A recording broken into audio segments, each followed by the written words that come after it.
Fitting for an investigation about a serial killer. All these murders have whipped this town into a frenzy.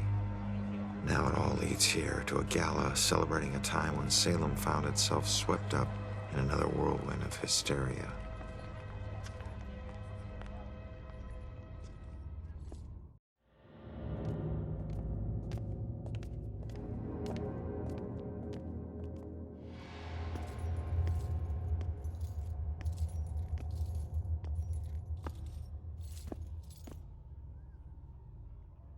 What's going on, guys? I'm Jake, the Offensive Gamer, and this is Murdered Soul Suspect Part 10. Oh, will they? Will they? Will they go on sale? Fuck you. I couldn't get out. The fire was merciless. That was completely unnecessary. Like, that was really stupid. Gather round. I apologize. And bear witness to the righteous proceedings of a trial of a most heinous nature. Now you, good woman Putnam, you stand accused of the murder of 7 of your own children, whom you claim were taken by forces of the devil. Freak show better give me some answers. I did not do it. My devil spawn of a child is my own accuser. Is this gala linked to the Bell Killer murders somehow? Probably, since we're here. Ah. What is making those sounds? I would assume it's the busted board, right? Fuck you. Why does it push me out? I don't get that. Yeah, it's the trapdoor. Alright. The time is upon us, Abigail Williams. No. You scourge of Salem. It is time to pay for your sin. Yeah, duh. I mean... Of course. Like, I assumed that was basically what happened to her. I mean, not necessarily the hanging, but obviously she died during the Salem witch trials. That ghost girl from the alleys is Abigail Williams, and this gallows was actually used to execute her centuries ago. Dun dun dun! Rope. What the fuck? Okay, no, listen. That's bullshit. When it makes that noise, and it has my hand on one of them already, I immediately am going to assume that it's that item. What the fuck? Doesn't make sense. Me either. Alright, whatever. It's fucking stupid. Like, that I'm sorry, like, for the most part I enjoy this game, but this mechanic is fucking retarded. Confess, witch. Confess. Or covenant. A demonic contract with the dark forces. Alright, demonic contract. Back in Puritan times, they tortured people to coerce confessions that their actions were guided by a demonic contract. Yeah, incredibly logical. Like, I am seeing some of the complaints that, reviewers were having about this game. I am kind of empathizing with some of them. Yeah, I mean, if it's here, I still wouldn't give it a fucking 5 of 10, but I mean, I can see why some of them, or some people, found issues with certain aspects of this game. Shame. I know it's not as bad as some seems like just about It was right here. Yeah, I thought so. Salem Witch Trial Judgment House, owned by Judge Hathorne, one of the most influential judges during the witch trials. The historic mansion also served as a courtroom for many of the trials and sentencing hearings during the hysteria that blanketed Salem in 1692. Did anybody ever see the movie The Crucible? I remember seeing that back in my junior year of high school during English class. I remember actually kind of enjoying it. Daniel Day-Lewis is a fucking amazing actor, and he did a great job in that movie. I got nothing else. I enjoyed that movie. That's really all there is to that. Ah, here's something else. What's something like this used in a Bell Killer murder? Or wasn't something like this? Yeah, the drown. Sophia. Water. I feel like drown kind of insinuates water, though.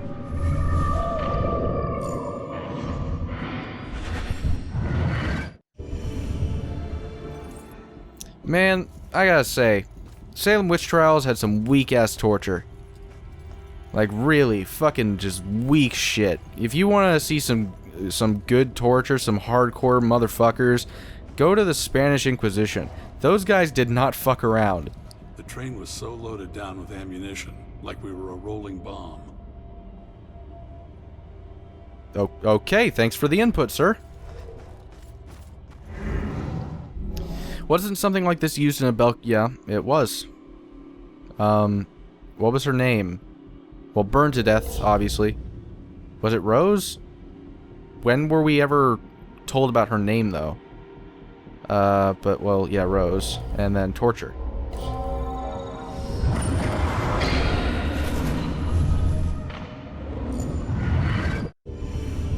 Burned at the stake. Were we ever notified of her name, or were we just supposed to take a shot in the dark with that one? And just, because we knew about Sophia, just kind of go through process of elimination? I don't know.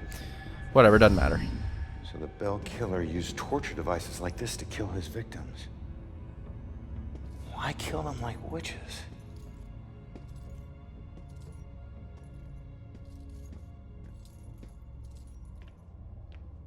I'm surprised there's no exhibit for the accusers. It's such an important part of Salem's history. Actually, several artifacts aren't on display yet. We're currently preparing them upstairs in the restoration room. Better to see what else is in here. Restoration from artifacts.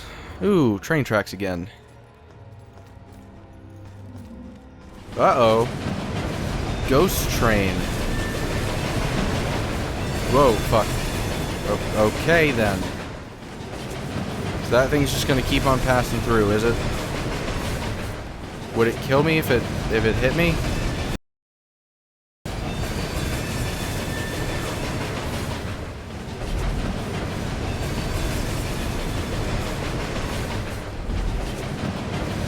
Whatever.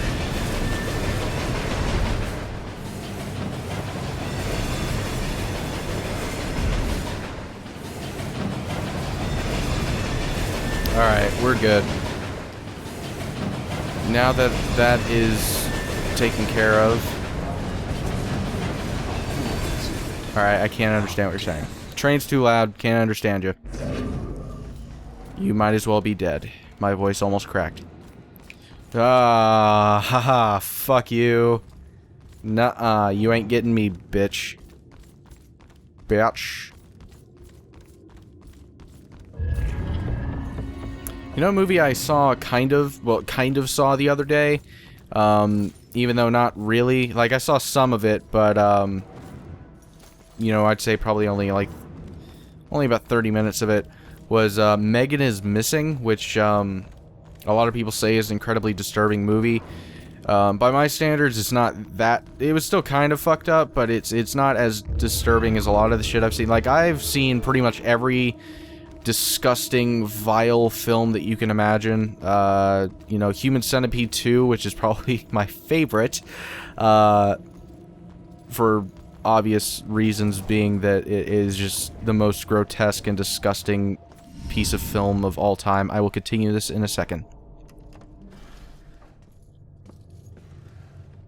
Joy? I told you to look after Iris. You're not the boss of me. I found a bunch of stuff downstairs. The Bell Killer is offing his victims as if they're witches. I'm heading upstairs to see what else I can find. I should have told you to follow me, and then maybe you would have stayed at the church. You know me so well. Okay, so, yeah, so I saw Human Centipede 2. I also saw some of Cannibal Holocaust, which is fucked up but in a completely different aspect because it's real. Like, a lot of the things that happened in that movie actually happened. Once again, I'll continue in a second. Keep an eye out for security cameras and alarms. Thanks for the tip, but this isn't even my first break-in today.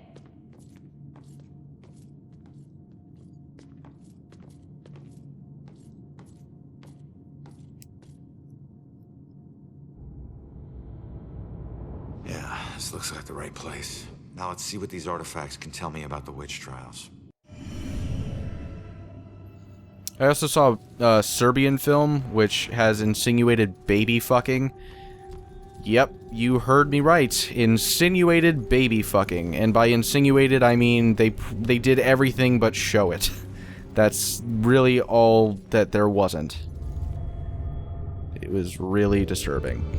But I'd have to say that the most overall, like, the most entertaining disturbing film is most definitely Human Centipede 2, and by that I mean, like, you have to watch any of these films with other people to find them entertaining. If you watch these types of films by yourself, you've got something wrong with you.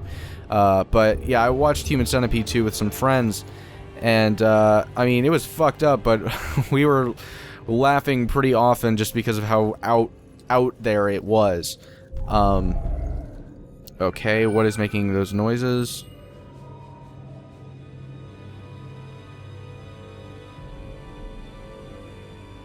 How, like, long do I have to focus? Is there, like, a thing I haven't been doing? I'm gonna go with Crystal Necklace.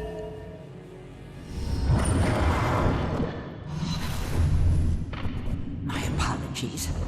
It will always belong to you. For shame, Bridget.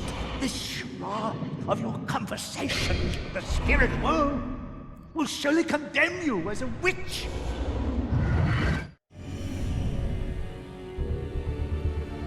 Puritan mediums were witches.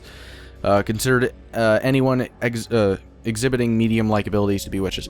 Alright, so yeah. Anyway, Serbian film was fucked up pretty much the entire time.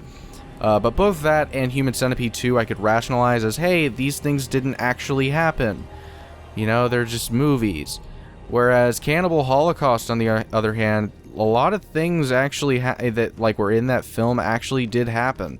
Like, a lot of people thought that that was actually a snuff film. A lot of people were starting to think, did he actually kill, like, the director of the movie, did he, like, actually kill people? Which was a genuine concern. It turned out that wasn't the case, but there was definitely, this was made back in the 80s, so there was no, like, there was no animal rights association to protect people from these animal, or, well, hold on.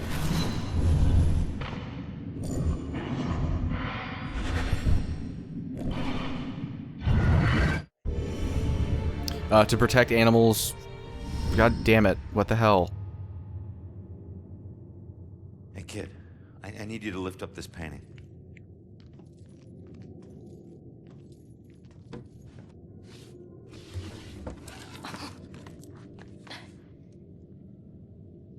It's called The Hanged Witch. It's creepy. Oh. It's the killer's symbol. What I should have said is there weren't, I'm sure there were some animal rights organizations back in the early 80s, but there weren't nearly as many regulations to prevent shit like what happened in Cannibal Holocaust from happening. One of the major things was animal torture that, like, actually did happen. Like, they would take, like, these little animals, like ferrets and shit like that. I remember seeing one scene where a guy literally stabs a ferret in, like, the stomach and goes all the way through its, like, torso. And it's just like, you know it's real. You know it's real. And it's just, it's fucking excruciating. I'm not going to go deep into it, but Jesus Christ, man. Like, that stuff, that really fucked with me for a long time because I knew it was real, and it just... But anyway, getting back to Megan is Missing, I guess. That movie was interesting in a couple of different aspects. One, because I've been watching this guy named YourMovieSucks.org, a great channel, examining The Walking Dead and how Frank Darabont got completely fucked by AMC, and like he just does great reviews of movies and shit like that. Very similar to the Plinkett reviews from Red Letter Media, if you ever heard of them. Just, you know, obviously not the Plinkett character. It's him. You know, but otherwise, you know, it's kind of dubbing over, you know, anyway, fuck it. Just look him up. You'll understand. But he did this review on Megan is Missing, and then so I decided to go ahead and check that out a little bit. And the whole premise of it is like these two girls that go missing, and the chronicling of it, but it's very poorly acted and poorly written because it's made by like an old Asian guy, and he just doesn't know how teenage girls act whatsoever. So yeah, it was kind of wasn't very well thought out. But the ending scene is basically the final 20 minutes is uncut, unedited film of basically this 14-year-old girl like being raped, and like everything else in that movie was god awful, and the performances were terrible and everything, and none of it really did anything to like get through to me. Like the message was pretty obvious, but it wasn't a very, I don't agree with the message, first of all, and it was also not very well executed. Which, you know, the message was, the internet is dangerous. It's like, yeah, no shit, dude. I mean, like, obviously it's dangerous, but it's not so like, 14-year-olds aren't stupid enough to do this shit most of the time. Like, 99% of 14-year-olds will not find themselves in the situation that these two girls supposedly were found in. What the fuck? What other things are there? There's two more, evidently, that I haven't come across yet. Or have I not? Oh. This place, it puts me in touch with odd sensations centuries old. I'm trying to focus on this killer, but the echoes from these sensations keep interfering, like deaths from the past, pleading to be remembered.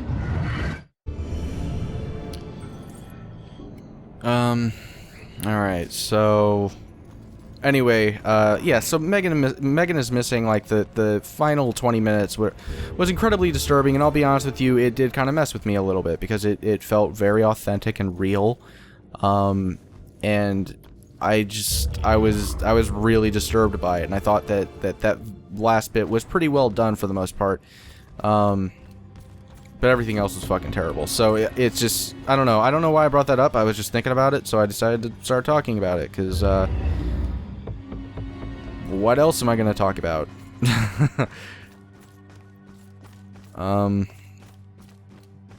Ooh, there's a thing, prayer book.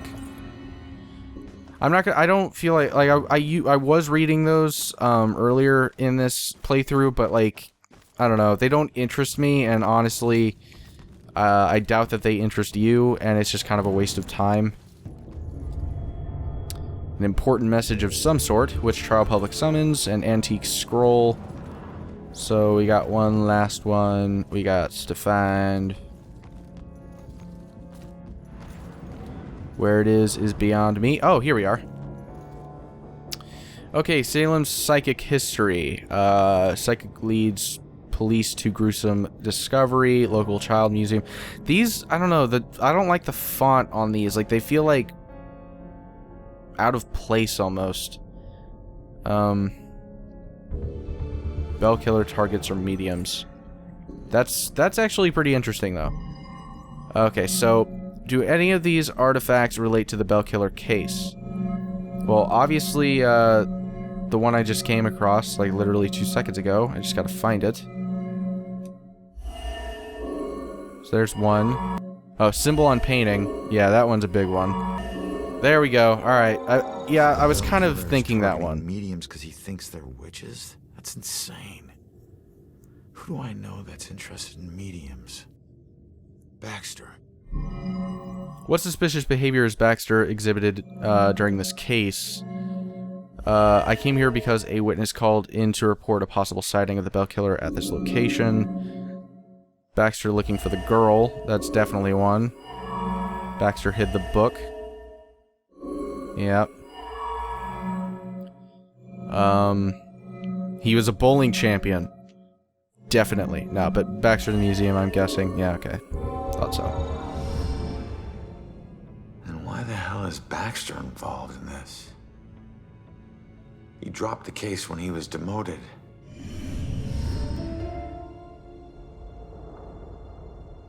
All right, found the killer's symbol. We got a suspect to look into. almost there. And not one step closer to finding my mom. Like I said, the world doesn't need another whiner. You know what? Screw you. You don't understand. Don't understand? My wife was murdered 3 years ago. She got to float up into the white light, and I got stuck here in this place with some bitchy teen. Ugh. Your mom's been missing what? 2, 3 days? Huh? And I guarantee you we'll find her. If I fail, if we fail, I'll never get to see Julia again. Ever. We won't fail. I don't need a cheerleader. Look, I'm sorry. I didn't know about your wife. Yeah. Look, we need to act on the information we found. You head off to the church. The church? Where are you going? Baxter's our prime suspect. I need to get over to his apartment and see if I can dig up any skeletons. Probably not a good idea for a fugitive to visit a cop. Fine, I'll meet you later.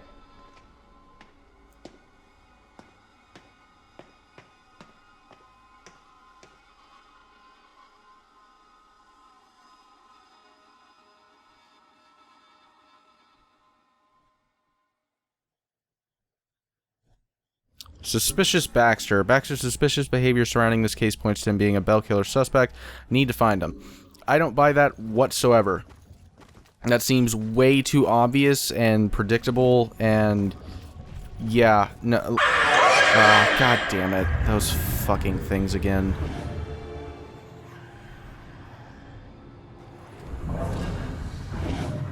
Fucking just, of course. Every goddamn time. One criticism about this game I will say is definitely fair is repetition. You know, it is very repetitive. I don't really that doesn't bother me, but I do see why other people would be annoyed by that. Like, I don't blame other people for you know, counting points off for that. You know, like, which may sound hypocritical because of my criticisms for Among the Sleep, but I feel like that's a entirely different thing. Repetition for some games is okay. You know, for some games it works and actually works as a benefit as opposed to a detriment. You know, Among the Sleep was, you know, it was supposed to be a scary game. You know, it was supposed to be a horror game. Repetition in a horror game is not a good idea, like, whatsoever. It completely detracts from the scares, and it just kind of, it takes you out of it, you know, to a certain extent.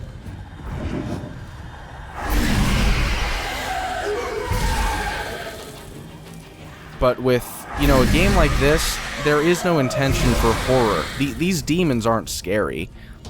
I mean, like, I mean, in person they would be scary as shit, of course. But, like, I mean, in context of this game, like, they're not intended as a horror device. They're intended as an obstacle. So repetition doesn't really hurt this game that much, I don't feel. I feel like it's a solid mechanic that's done well. Even though it seems like a lot of reviewers disagree with that assertion, I feel like it's a fair one. Alright, this one was actually relatively short in comparison to the other ones.